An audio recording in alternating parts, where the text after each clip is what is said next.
Hello students, welcome back to the YouTube channel of Abhiyan IAS academy. मैं हूं आपका UGC NET psychology के lecturer Debolina Chowdhury और ये चल रहा है हमारे यूजीसी नेट साइकोलॉजी के लेक्चर सीरीज, जहां पे हम कवर कर रहे हैं डिफरेंट रेलिवेंट टॉपिक्स। तो आज हम इस क्लास में जानेंगे regarding some theories of selective attention. ठीक है, तो पिछले कुछ वीडियोस में अगर आप साइकोलॉजी ये लेक्चर सीरीज देखोगे तो पिछले कुछ वीडियोस में अटेंशन क्या है और उसका जो रिलेटेड फिनोमेना है वो हमने थोड़ा एक्सप्लेन किया था कि शिफ्ट ऑफ अटेंशन क्या है, फोकस ऑफ अटेंशन क्या है, डिस्ट्रैक्शन क्या है, लाइक दैट। तो ये जो है सिलेक्टिव अटेंशन, अब है क्वेश्चन कि ये सिलेक्टिव क्यों है, हम अटेंशन को सिलेक्टिव क्यों बोलते हैं। अगर हम अटेंशन की डेफिनेशन में वापस जाए तो हम देखेंगे कि अटेंशन इज समथिंग बेसिकली हमारे एनवायरनमेंट जो है वहाँ पे बहुत सारे इंफॉर्मेशन है, बहुत सारे इंफॉर्मेशन जो हम आँख से देख रहे हैं, बहुत सारे इंफॉर्मेशन है जो हम कान से सुन रहे हैं। ठीक है, तो it is not possible for us for our attention capacity कि वो एवरी मोमेंट मतलब हर मोमेंट में ये सब इंफॉर्मेशन को लेके डील करे, क्योंकि वो एक लिमिटेड कैपेसिटी है। ठीक है, अनलिमिटेड कैपेसिटी नहीं है उसका। तो क्योंकि इसका लिमिटेड कैपेसिटी है, it is not possible for us कि हम सब चीज़ों को एक साथ डील करें। तो जो जिस मोमेंट पे जो इम्पॉर्टेंट होता है, जो रेलिवेंट होता है, वही इंफॉर्मेशन को अटेंड किया जाता है, वो इंफॉर्मेशन आ जाता है फोकस पे। ठीक है, और जो इंफॉर्मेशन रेलिवेंट नहीं होता है फॉर पर्टिकुलर मोमेंट, उस इंफॉर्मेशन को एज ए डिस्ट्रैक्शन के तौर पे उसको इग्नोर किया जाता है। ठीक है, तो this is how our attention capacity works. तो जैसे और ये मतलब कौन से मोमेंट पे किसके ऊपर आप अटेंड करोगे, फोकस करोगे, ये भी चेंज होता रहता है depending on the importance, depending on the relevance of the information that is present in the environment. ठीक है, नाउ दैट इज़ वाई अब आपको समझ में आ गया होगा क्यों हम अटेंशन को सिलेक्टिव बोलते हैं, क्योंकि we are not attending to all the stimulus, all the information present in our environment at a moment. We are only focusing on, or we are only attending to some selective information, some selective stimulus. ठीक है, बाकी को हम ignore करते हैं। अब ये selection कैसे काम करता है, ठीक है, तो उसको लेके भी किसके मतलब कौन से फैक्टर्स है जिसके ऊपर डिपेंड करके ये इंफॉर्मेशन सिलेक्टेड होते हैं, जो इंफॉर्मेशन सिलेक्टेड नहीं होते हैं उसका क्या होता है। तो इसको लेके कुछ थ्योरीज है, ठीक है, which is relevant again for obviously for the purpose of understanding and from the point of view of our exam, UGC NET exam. तो ये पहले हम देखेंगे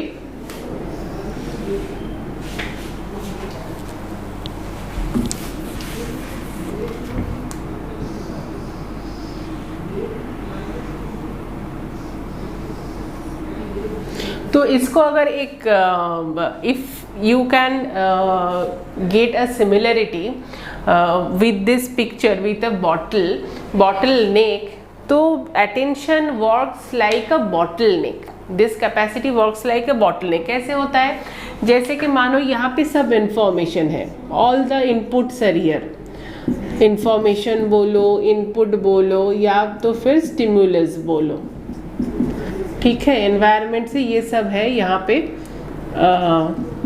अब हमारी जो अटेंशनल कैपेसिटी है, जैसे मैंने अभी कहा कि सब चीज़ को प्रोसेस नहीं कर पाता है, जो रेलेवेंट होता है, ठीक है, तो वही खाली ये यहाँ से पास ऑन करता है। यहाँ पे बहुत सारे इंफॉर्मेशन है, ऑल द इंफॉर्मेशन, लेकिन इसमें से जो जितना सारा रेलिवेंट है वही खाली पास ऑन करता है। जैसे कि बॉटल की जो नेक है, वो नेक का जो विड्थ होता है वो घट जाता है, रिड्यूस हो जाता है। तो वहाँ क्यों रिड्यूस हो जाता है कि वहाँ से ज़्यादा पानी हो या लिक्विड जो भी हो, कुछ भी हो, ज़्यादा पास ना कर पाए। अगर पूरा ही एक जैसा रहेगा, बॉटल नेक अगर बॉटम ऑफ द बॉटल की तरह ही रहेगा तो ज़्यादा पानी गिरने का चांसेस है, लेकिन ऐसे अगर बॉटल नेक मतलब रिड्यूस होता है तो कम पानी गिरता है।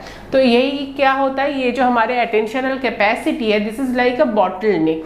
तो यहाँ से ज़्यादा प्रोसेस नहीं हो पाता है, यहाँ से ओनली लिमिटेड प्रोसेस हो पाता है इंफॉर्मेशन। इसीलिए हम सिलेक्टिव वे में, हमारी ये जो अटेंशनल प्रोसेस है ये सिलेक्टिव वे में काम करता है, जो रेलिवेंट है उसको ही खाली प्रोसेस करता है, पूरा का पूरा प्रोसेस नहीं कर पाता है। ठीक है, अब ये जो बॉटल नेक है कि ये इतना सारा आ गया और ये जो बॉटल नेक से खाली कुछ ही इंफॉर्मेशन पास ऑन हो रहा है, तो यहाँ पे ज़रूर कोई फिल्टर है। ठीक है, जैसे हमारे पानी के फिल्टर्स होते हैं, जो फिल्टर को जो कहीं पे, मतलब ये फिल्टर जो टर्म है अब बहुत सारी जगह यूज़ होता है, हमारे एडिटिंग में फिल्टर्स यूज़ होते हैं कि हम चाहे तो कुछ कलर्स हो कि कुछ स्पॉट्स हो एक पिक्चर से घटा दिए, तो ऐसे यहाँ पे भी शायद कुछ फिल्टर है जो जिसकी वजह से सब इंफॉर्मेशन ये बॉटल नेक तक नहीं पहुँच पाता है, खाली जो रेलिवेंट है वही पहुँच पाता है। अब ये फिल्टर कैसे काम करता है, उसका पोजीशन कैसे हो सकता है, इसको लेके भी कुछ थ्योरीज है, वही थ्योरीज आज हम जानेंगे। तो आई होप इतना तक आपका बॉटल नेक वाला जो कंसेप्ट है, how the attentional capacity is similar to the bottle neck capacity, मतलब बॉटल नेक कैसे काम करता है, तो this is basically the analogy और the similarity. Now fast we'll discuss about the model of Ardley selection, which was given by Donald Broadbent। ठीक है, ये नाम आपको याद रखना है, डोनाल्ड ब्रॉडबैंड और आर्ली सिलेक्शन, ये आप याद रख सकते हो क्योंकि this name is related to the theory itself. इसमें क्या कहा जाता है, अच्छा इसमें और एक चीज़ भी इम्पॉर्टेंट है जो आएगा इन द पिक्चर, वो है डाइकोटिक लिसनिंग। ठीक है, ये जो टर्म हम यूज़ कर रहे हैं, जो हम एक्सप्लेन कर रहे हैं, all this terms are relevant for your exam. अगर आप प्रीवियस ईयर क्वेश्चन देखो तो कोई ना कोई टर्म से आपको क्वेश्चन मिल जाएगा।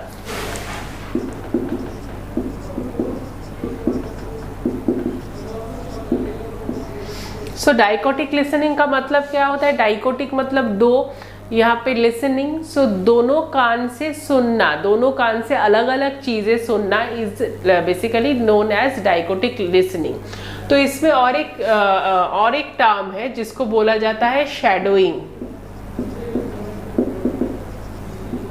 शैडोइंग का मतलब क्या है कि आपके कान में कोई माइक्रोफोन दिया गया हो, ठीक है, अगर दो कान में दो डिफरेंट तरह का इंफॉर्मेशन आ रहा है, मानो कि एक कान पे कोई कुछ इंग्लिश पे कोई कुछ मैसेज रीड कर रहा है और दूसरे कान में या तो कोई म्यूजिक चल रहा है, या तो कोई डिजिट्स आ रहा है, या तो इंग्लिश में ही दूसरा कोई कुछ बोला जा रहा है। तो पार्टिसिपेंट मतलब जिसके कान पे आपने हेडफोन दिया हो, उसको आप हेडफोन देने के बाद बोलोगे कि आपके दोनों कान में दो डिफरेंट टाइप्स ऑफ इंफॉर्मेशन आएगा, आपके राइट ईयर में जो आएगा उसको आपको सुनना है और दूसरा जो आएगा उसको इग्नोर करना है। तो शैडोइंग का मतलब क्या होता है, जो अपना अटेंडेड चैनल है, मतलब जिस कान पे आप सुन रहे हो, जिसको आपको अटेंड करने के लिए बोला गया है, उसको बोलते हैं अटेंडेड चैनल। तो वो अटेंडेड चैनल में जो भी मैसेज आ रहा है, जब आप उसको, जब जो पार्टिसिपेंट है जब उसको at the same time repeat करता है वर्बली, तो उस प्रोसेस को बोला जाता है शैडोइंग। ठीक है, तो ये डाइकोटिक लिसनिंग और शैडोइंग, और जो दो टर्म आया, एक आया अटेंडेड चैनल, मतलब जिस कान पे आप मैसेज को अटेंड कर रहे हो, और एक है अनअटेंडेड चैनल।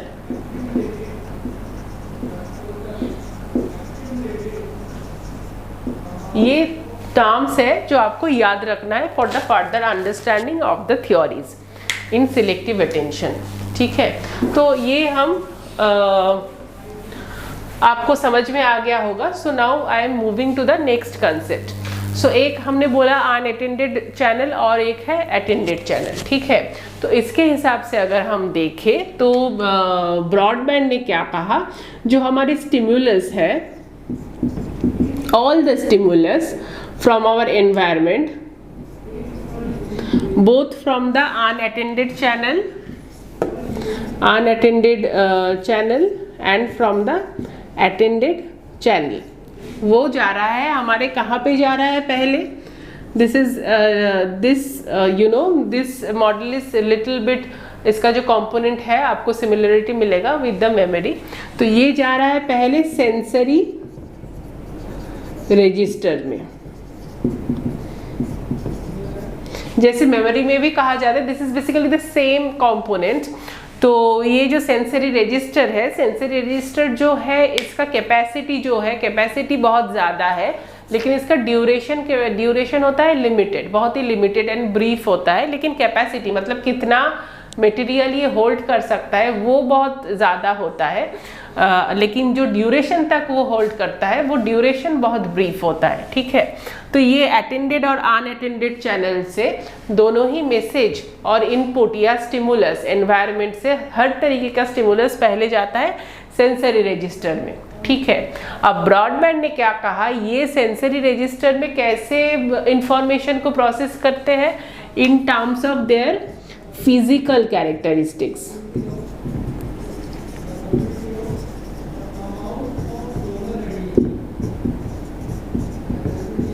ठीक है, इन terms of their physical characteristics. जैसे अगर मैं साउंड के हिसाब से बोलूँ तो लाउडनेस, पीच, साउंड के जो लाउडनेस हो गया, पीच हो गया, ये सब हो गया फिजिकल कैरेक्टरिस्टिक्स। अगर मैं कोई विजुअल इनपुट होता तो उसके हिसाब से मैं बोलती कि कलर क्या है, शेप क्या है, ये हो गया फिजिकल कैरेक्टरिस्टिक्स। तो सेंसरी रजिस्टर में जो इंफॉर्मेशन रहते हैं उस इंफॉर्मेशन को फिजिकल कैरेक्टरिस्टिक्स के हिसाब से प्रोसेस किया जाता है। अब ब्रॉडबैंड ने क्या कहा, जनरली ये सेंसरी रजिस्टर के बाद रहता है वर्किंग मेमोरी आता है, या शॉर्ट टर्म मेमोरी भी जिसे बोलते हैं। तो इसके पहले मतलब यहाँ पे जब इंफॉर्मेशन जाता है तब तक इसका मीनिंग वाइज इसका प्रोसेसिंग होता है, जिसको हायर ऑर्डर प्रोसेसिंग भी बोलते हैं। ठीक है, तो ब्रॉडबैंड ने कहा जो फिल्टर वाला मैं कॉन्सेप्ट बोल रही थी कि बॉटलनेक पे कहाँ पे फिल्टर है, तो ब्रॉडबैंड ने कहा कि ये जो फिल्टर है ये फिल्टर है यहाँ पे आफ्टर द सेंसरी रजिस्टर। ठीक है, दिस इज द फिल्टर। तो ये फिल्टर होने से जो अनअटेंडेड चैनल है, अनअटेंडेड चैनल यहाँ से और दूर तक नहीं जाता है, यहाँ पे ही स्टॉप हो जाता है। ठीक है, सेंसरी रजिस्टर तक अटेंडेड और अनअटेंडेड दोनों से ही इंफॉर्मेशन जाता है, यहाँ पे ये जो है और नहीं जा पाता है। लेकिन ये जो है अटेंडेड चैनल का जो इंफॉर्मेशन है ये फिर भी ये फिल्टर को पास ऑन करके इस तरफ भी जाता है। फिर होता है meaning wise higher order processing, information का फिर हायर ऑर्डर प्रोसेसिंग होता है। सो यहाँ से खाली अटेंडेड चैनल से ही मैसेज जाता है यहाँ पे, जिसका हायर ऑर्डर प्रोसेसिंग होता है, मतलब मीनिंग वाइज प्रोसेसिंग होता है, मतलब जिसको सिमेंटिक प्रोसेसिंग भी बोलते हैं। ठीक है, फिर ये इंफॉर्मेशन जाता है वर्किंग मेमोरी पे। हाँ, तो इसके हिसाब से अगर हम देखें, मतलब इसके हिसाब से अगर हम देखें तो फिल्टर कहाँ पे है, अर्ली सिलेक्शन, मतलब फिल्टर अर्ली स्टेज में। ये जो एंटायर प्रोसेसिंग ऑफ इंफॉर्मेशन होता है, इंफॉर्मेशन प्रोसेसिंग का ये जो चैनल है इसमें फिल्टर है एकदम सेंसरी रजिस्टर के बाद। अच्छा, अब यहाँ पे और एक कंसेप्ट आया कि बोला कि नहीं, ये जो अर्ली सिलेक्शन वाला जो मॉडल है this is not able to explain all the attentional phenomena. इसमें और एक कंसेप्ट है which is known as cocktail party phenomena. ठीक है, और कॉकटेल पार्टी इफेक्ट भी बोला जाता है। This was basically given by E Colin cherry. तो ये भी आपको याद रखना है, ये नाम भी याद रखना है, कॉकटेल पार्टी इफेक्ट और कॉकटेल पार्टी फिनोमेना क्या है ये भी आपको याद रखना है। तो ये क्या है बेसिकली, जैसे कि मानो कि कोई क्राउडेड एक हॉल है जहाँ पे एक पार्टी चल रहा है, बहुत सारे लोग हैं, तो यहाँ पे तुम गए हो अपने कोई फ्रेंड को ढूंढने। ठीक है, तो यहाँ पे तो बहुत सारे मतलब बात चल रहा है, बहुत मतलब तुम्हारे साथ कोई बात कर रहा है, दूसरा बहुत सारे लोग हैं जो अपने अपने कन्वर्सेशन में लगे हुए हैं, कहीं पे म्यूजिक चल रहा है। तो इतने सारे चीज़ों के बीच भी अगर कोई तुम्हारे नाम से पुकारता है तो you can easily identify that, ठीक है। तो इसीलिए बोला जाता है कि ये जो है इस phenomena is basically known as cocktail party phenomena. तो इसके एक्सप्लेनेशन में ई कॉलिन चेरी ने क्या कहा कि this early selection model is not able to explain this attentional capacity fully. तो उसके बाद दूसरा एक थ्योरी आया जिस is obviously known as the late selection model. तो लेट सिलेक्शन मॉडल पे कहाँ पे होगा फिल्टर, वो हम देखेंगे। It is very much similar, only the position of the filter will be change.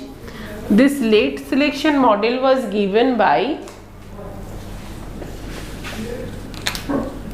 Treisman। ये आपको याद रखना है। Early selection was given by Donald Broadbent and this late selection model was given by Treisman।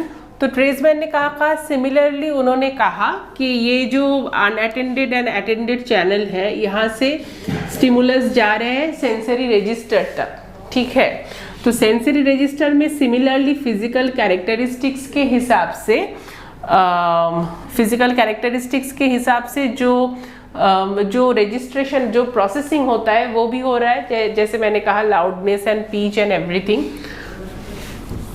लेकिन वहाँ पे उन्होंने कहा कि ये जो अनअटेंडेड चैनल है, ये अनअटेंडेड चैनल पूरा फिल्टर नहीं हो जाता है। उसके बदले उन्होंने फिल्टर के बदले क्या कहा,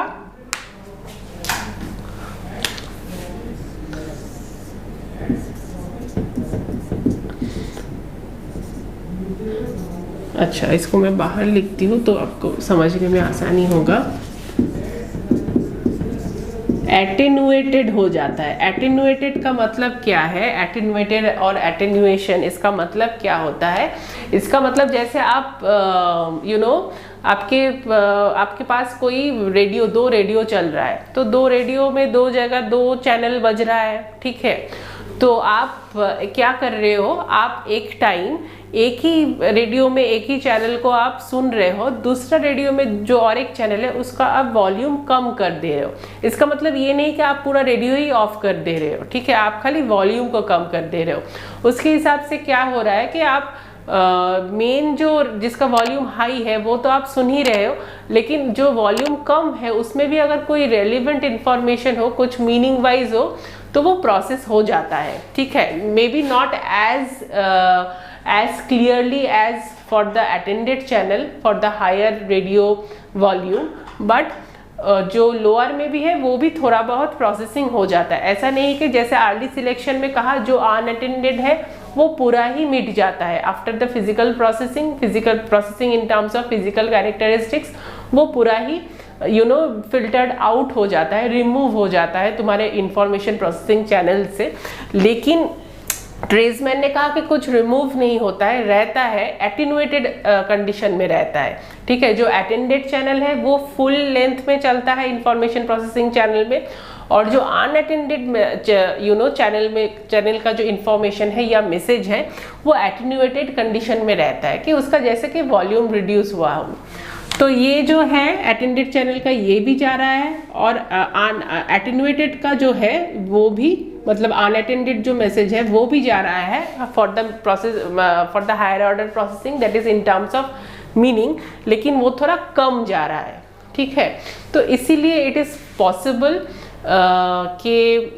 possible for them to understand कि दूर से अगर कोई अपना नाम भी लिया हो, ठीक है, तो नाम प्रोसेस करना मतलब अपने नाम के मीनिंग प्रोसेस करना है ना। Meaning as in terms of नाम is when you are calling someone's name, it is not only the physical characteristic जैसे loudness हो या pitch हो, it is not about the physical characteristics, it is about the meaning, ठीक है। तो इसका मतलब if something is relevant in this channel तो वो थोड़ा उसका जो वॉल्यूम है थोड़ा बढ़ जाता है, तो ये जो एटेन्यूएटेड हुआ रहता है वो थोड़ा घट जाता है और वो फुल लेंथ में चला आता है और उसका भी मीनिंग प्रोसेस होता है, ठीक है। अब इसको हम थोड़ा एग्जाम्पल के तौर से देखें जैसे मैंने डाइकोटिक लिसनिंग वाला मैंने काम मतलब टास्क मैंने एक्सप्लेन किया कि एक कान में एक तरीके का मैसेज जा रहा है और दूसरे कान में दूसरे दूसरा कोई मैसेज जा रहा है एकदम डिफरेंट। तो देखा गया है कि अगर हम अर्ली सिलेक्शन वाला प्रोसेस करते हैं, मतलब अर्ली सिलेक्शन कुछ हद तक इस फेनोमेना को एक्सप्लेन करने में सक्सेसफुल रहा है। जैसे क्या क्या फेनोमेना कि देखा गया है कि दो कानों में दो डिफरेंट तरीके का मैसेज जा रहा है, लेकिन उसका अगर कोई मीनिंग, मतलब मानो कि एक कान में कोई मैसेज जा रहा है, उसको जो अटेंड कर रहा है, अटेंडेड चैनल है, उसका शेडोइंग चल रहा है, मतलब वो रिपीट कर रहा है तो ठीक से रिपीट कर रहा है। लेकिन दूसरे कानों में कोई लिस्ट ऑफ वर्ड्स जा रहा है, जिस लिस्ट में एक ही वर्ड मानो कि 30 बार 35 बार रिपीट किया है, लेकिन वो मीनिंग वाइज उसको वो करना है ना, मीनिंग वाइज उसको प्रोसेसिंग करना है, लेकिन वो नहीं कर पा रहा है। दैट इज़ वाई उसको वो नोटिस ही नहीं कर पा रहे। उसको अगर बाद में बोला गया कि तुमने ये वर्ड कभी सुना है, उसने कहा कि नहीं, मैंने तो ऐसा कोई वर्ड नहीं सुना। लेकिन physical characteristics, as I said that physical characteristics process होता है, तो ये दोनों कानों का ही, मतलब अटेंडेड और अनअटेंडेड दोनों चैनल का ही प्रोसेस होता है। तो इसीलिए जैसे जो मैसेज चल रहा है, मानो कि अटेंडेड जो है वो तो सुन ही रहा है, अनअटेंडेड जो है उसमें भी अगर कोई फिजिकल चेंजेस, मतलब जो बोल रहा है, पहले कोई मेल वॉइस था, फिर चेंज होके हो गया फीमेल वॉइस, ये नोटिस कर पाता है। ठीक है, तो दिस कुड बी एक्सप्लेन, ये जो मैंने एग्जाम्पल मैं दे रही हूँ, this could be explained by the early selection method. ठीक है, लेकिन जो कॉकटेल पार्टी फिनोमेना था, उस जो चीज़ है, उस चीज़ को early selection model could not explain. उसके एक्सप्लेनेशन के लिए फिर आया ये late selection model, that was by Treisman, कि फिजिकल कैरेक्टरिस्टिक्स तो कर ही पाता है, लेकिन ऐसा नहीं है कि उसके बाद जो अनअटेंडेड चैनल है उसका जो मैसेजेस और इन्फॉर्मेशन है उसको पूरा ही फिल्टर आउट या रिमूव कर देते हैं। वो फिर भी अपने इंफॉर्मेशन प्रोसेसिंग चैनल में रह जाता है, लेकिन थोड़ा अट्यून्ड रहता है। ठीक है, उसका वॉल्यूम कम रहता है। और जब कोई रेलिवेंस हो, जैसे कि नाम, अपना नाम सबके लिए इम्पॉर्टेंट है, रेलिवेंट है, तो जैसे वही कोई ऐसा कोई रेलिवेंट वाला इंफॉर्मेशन हो तो वो वॉल्यूम अपने आप बढ़ जाता है depending on the relevance and importance. तो वो मीनिंग वाइज भी प्रोसेस होता है अपने इंफॉर्मेशन प्रोसेसिंग चैनल में। So this are the basically two things, I hope you have understood. और फिल्टरिंग का जो पोजिशन है वो भी जैसे मैंने कहा कि सेंसरी रजिस्टर के बाद ही बोला गया है, लेकिन एक ने कहा कि फिल्टर आउट हो गया पूरा, और दूसरे ने लेट सिलेक्शन में कहा कि एटेन्यूएटेड हो गया। ठीक है, so this is the difference. And किसने कहा ये भी मैंने एक्सप्लेन कर दिया। So you have to remember all this things that is relevant to your exam. So आपको अगर कोई दिक्कत आता है अंडरस्टैंड करने में, तो obviously you can that in the comment section, or otherwise we will meet in a new video. So तब तक के लिए bye bye, and if do like and share this video if you like, and subscribe to our YouTube channel. Stay safe, bye.